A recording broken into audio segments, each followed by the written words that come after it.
சரியான முறையில் பதிலளிப்பது.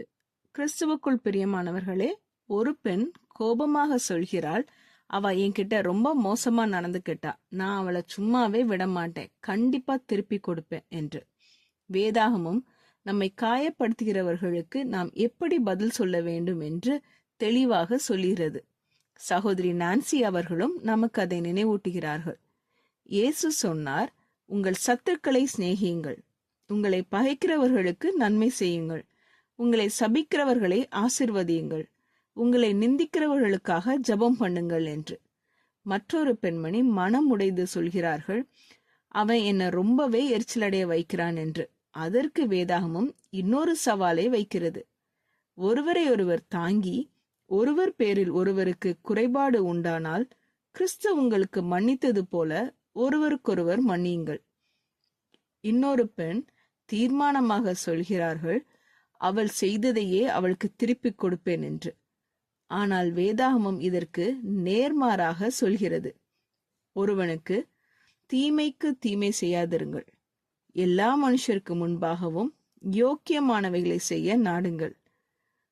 மற்றொருவர் சந்தேகமாக சொல்கிறார்கள், அவள் மன்னிப்பு கேட்டாளா, நம்புற மாதிரியா இருக்கு.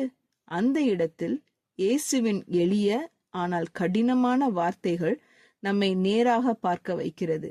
மனுஷர் உங்களுக்கு எப்படி செய்ய வேண்டும் என்று விரும்புகிறீர்களோ அப்படியே நீங்களும் அவர்களுக்கு செய்யுங்கள். இன்று யாரோ ஒருவர் உங்களை காயப்படுத்தலாம், எரிச்சலடைய வைக்கலாம், உங்கள் பொறுமையை சோதிக்கலாம். அந்த தருணத்தில் நாம் இயல்பாக பதிலளிப்போமா அல்லது வேதாகமம் சொல்லும் வழியில் பொறுமையோடு மன்னிப்போடு பதிலளிப்போமா? சிந்தியுங்கள். ஜெபம் செய்வோம். எங்கள் அன்பின் பரமபிதாவே, எங்களை காயப்படுத்தும் வார்த்தைகளுக்கும் மோசமான விதத்தில் எங்களை நடத்துபவர்களுக்கும் எப்படி பதிலளிக்க வேண்டும் என்று நீர் எங்களுக்கு கற்றுத்தாரும். இயல்பான கோபத்தாலும் பழிவாங்கும் எண்ணங்களாலும் நடந்து கொள்ளாமல் உமது வார்த்தை காட்டும் வழியில் பதிலளிக்க எங்களுக்கு கிருபை தாரும்.